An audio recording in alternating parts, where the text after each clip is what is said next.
May come in sir? Yes. Sir, ഒരു good news ഉണ്ട്. എന്തായിരുന്നു? എന്തായിരുന്നു സർ? നമ്മുടെ ഫെർട്ടിലിറ്റി പേഷ്യൻസ് ലിസ്റ്റിൽ ഒരാളുടെയും കൂടി ഡെലിവറി കഴിഞ്ഞു. അവർ ഫോട്ടോ അടക്കം അയച്ചിട്ടുണ്ട്. അൽഹംദുലില്ലാ.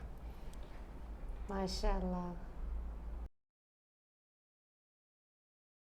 മോശം ഡോക്ടറെ, നമ്മളടുത്ത് ഒരുപാട് ഫെർട്ടിലിറ്റി പേഷ്യൻസുകൾ വന്നിട്ടുണ്ട് അല്ലേ? ഈ കഴിഞ്ഞ ഒരു വർഷം തന്നെ നമുക്കിത് എനിക്ക് തോന്നുന്നു 8-ാമത്തോ 9-ാമത്തെയോ ഡെലിവറിയാണ്. ഇപ്പം പോസിറ്റീവായിട്ട് പ്രഗ്നൻ്റ് ആയ ഒരുപാട് പേഷ്യൻസ് ഉണ്ട്. നമ്മൾ ഇവരൊക്കെ ഹിസ്റ്ററി നോക്കുമ്പോൾ ഇവരൊക്കെ ഒരുപാട് കാലം ചികിത്സിച്ച ആൾക്കാർ, പല സിസ്റ്റത്തിലും പല ഹോസ്പിറ്റലുകളിലും ഒരുപാട് കാലം ചികിത്സിച്ചിട്ട് സങ്കടം കൊണ്ട് വന്ന ആൾക്കാരാണ്.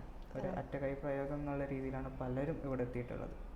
എന്നിട്ടും വളരെ ചുരുങ്ങിയ കാലത്തിനുള്ളിൽ തന്നെ ഭൂരിഭാഗം ആൾക്കാർക്കും നമുക്ക് റിസൾട്ട് ഉണ്ടാക്കാൻ പറ്റിയിട്ടുണ്ട് അല്ലേ? ഇപ്പം കുറച്ച് പേര് ട്രീറ്റ്മെന്റിലുണ്ടെങ്കിലും വന്നതിൽ 90% ആൾക്കാർക്കും ഇപ്പം നിലവിലെ റിസൾട്ട് വന്നിട്ടുണ്ട്.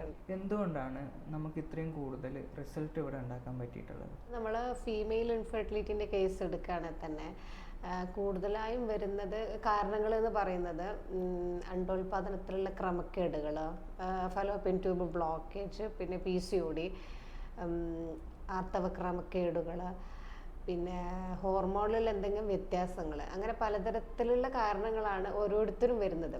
അപ്പോൾ ഈ വരുന്ന പേഷ്യൻസിനൊക്കെ നമ്മൾ പേഴ്സണലൈസ് ചെയ്ത് അവരുടേതായ ആ കുട്ടിക്കാലം മുതലേ അവർ വന്ന ജീവിത സാഹചര്യങ്ങൾ മുതൽ അവരുടെ ലൈഫ് സ്റ്റൈല് ഒക്കെ നോക്കി നമ്മൾ വ്യക്തമായ ഒരു ട്രീറ്റ്മെൻറ്റ് പ്ലാൻ ചെയ്യുകയാണെങ്കിൽ ഇൻഫെർട്ടിലിറ്റി നമുക്ക് അതായിരിക്കാം. ഓരോ ആൾക്കാരെയും പേഴ്സണലൈസ് ചെയ്യാനല്ലേ അല്ലെ? ഓരോ ആൾക്കാരെയും കൃത്യമായിട്ട് പഠിച്ച് അവരുടെ ഹിസ്റ്ററി പഠിച്ച് അവരുടെ ജീവിത സാഹചര്യം മെന്റലി ഫിസിക്കലി ഉള്ള എല്ലാതും പരിഹരിച്ച് വേണം നമുക്ക് ട്രീറ്റ്മെന്റ്. അങ്ങനെ ചെയ്തിട്ടാണ് നമുക്ക് ഈ റിസൾട്ട് ഉണ്ടാക്കാൻ പറ്റുന്നത്. തീർച്ചയായിട്ടും.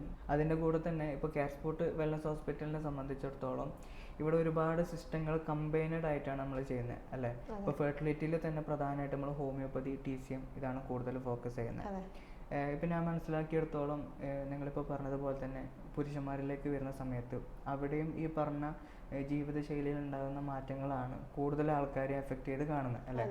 ഇവരെ കൗണ്ട് കുറയുന്ന ആൾക്കാർ, മോട്ടിലിറ്റി ഇഷ്യൂ, ഇതൊക്കെ ഇവരെ പല ആൾക്കാരെയും ബോഡി ടെമ്പറേച്ചറിൽ ഉണ്ടാകുന്ന ഇംബാലൻസ്, ജീവിതശൈലിയിൽ ഉണ്ടാകുന്ന മാറ്റങ്ങൾ, ചില ആൾക്കാർ രാത്രി തീരെ ഉറങ്ങാത്ത ആൾക്കാർ, പ്രവാസികളൊക്കെ ആയിരിക്കും, നൈറ്റ് ഡ്യൂട്ടി എടുത്ത ആൾക്കാരായിരിക്കും. അപ്പോൾ ഇങ്ങനെയുള്ള ആൾക്കാരെ അവരെ ആ ഒരു കറന്റ് ലൈഫ് സ്റ്റൈലിൽ നിന്ന് മാറ്റി നമ്മൾ നിർത്തുന്ന സമയത്ത് നമുക്ക് നല്ലൊരു റിസൾട്ട് കൊണ്ടുവരാൻ സാധിക്കുന്നുണ്ട്. അപ്പോൾ തീർച്ചയായിട്ടും ഒരു ഇൻഫെർട്ടിലിറ്റി നമുക്ക് അത്ര ഒരു നിരാശ ഉണ്ടാക്കേണ്ട ഒരു അവസ്ഥയല്ല. നമ്മളിപ്പോൾ ഈ ഒരു വീഡിയോ ചെയ്യാൻ വേണ്ടിയിട്ട് തന്നെ നമുക്കൊരു മോട്ടീവായത് അതാണ്. പല ആൾക്കാരും നമ്മളെ അടുത്തേക്ക് വരുന്ന സമയത്ത് ഇൻഫെർട്ടിലിറ്റി കൊണ്ടുവരുന്നത് വളരെ നിരാശയിൽ വരുന്നത്.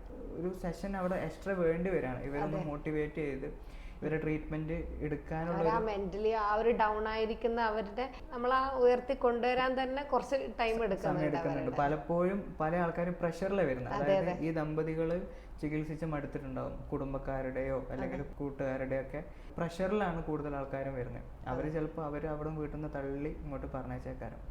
അപ്പോൾ അവരെ ഇതിനൊന്ന് പ്രിപ്പയർ ചെയ്ത് എടുക്കുക എന്നുള്ളത് നമുക്കൊരു ഘട്ടമാണ്. ആ ഒരു ഘട്ടം ഇല്ലാതാക്കാൻ വേണ്ടിയിട്ടാണ് ശരിക്കും നമ്മുടെ ഈ ഒരു വീഡിയോ ചെയ്യാൻ തീരുമാനിച്ചത് തന്നെ. ഈ ഒരു വിഷയത്തിൽ കൃത്യമായിട്ട് ഒരാളെ പേഴ്സണലൈസ് ചെയ്ത് അവർക്ക് കൃത്യമായ ചികിത്സ കൊടുക്കാം. അതേപോലെ തന്നെ എന്തുകൊണ്ടാണോ ഈ ഒരു അവസ്ഥ വന്നിട്ടുള്ളത് ആ അവസ്ഥയിൽ നിന്ന് മാറ്റി ചികിത്സിക്കുക എന്നുള്ളതാണ്. അല്ല അതല്ല പ്രധാനം. ചികിത്സയിലെ കൂടി ചികിത്സ എന്നതിലുപരി അവരെ ആ ഒരു സാഹചര്യം എന്താണോ അതിൽ നിന്ന് മാറിയിട്ട് ചികിത്സിക്കാം എന്നുള്ളത്. പല ആൾക്കാരും ചികിത്സിച്ച് റിസൾട്ട് ഇല്ലാത്തത് ഏത് സാഹചര്യത്തിലാണോ അതിൽ അങ്ങനെ തന്നെ തുടരുന്നത് കൊണ്ടായിരിക്കാം അല്ലെ? എന്തായാലും കാസ്പോർട്ടിൽ ഒരുപാട് ഇത്തരത്തിലുള്ള സന്തോഷ വാർത്തകൾ നമുക്ക് കേൾക്കാൻ വേണ്ടിയിട്ട് അൽഹംദുലില്ലാ പടച്ചോന്റെ സഹായത്തോടെ കഴിയട്ടെ. നിങ്ങളെല്ലാവരെയും പ്രാർത്ഥനയിൽ ഉൾപ്പെടുത്തണം എന്നുകൂടെ ഞങ്ങൾ ഈ സമയത്ത് ഓർമ്മിപ്പിക്കുകയാണ്.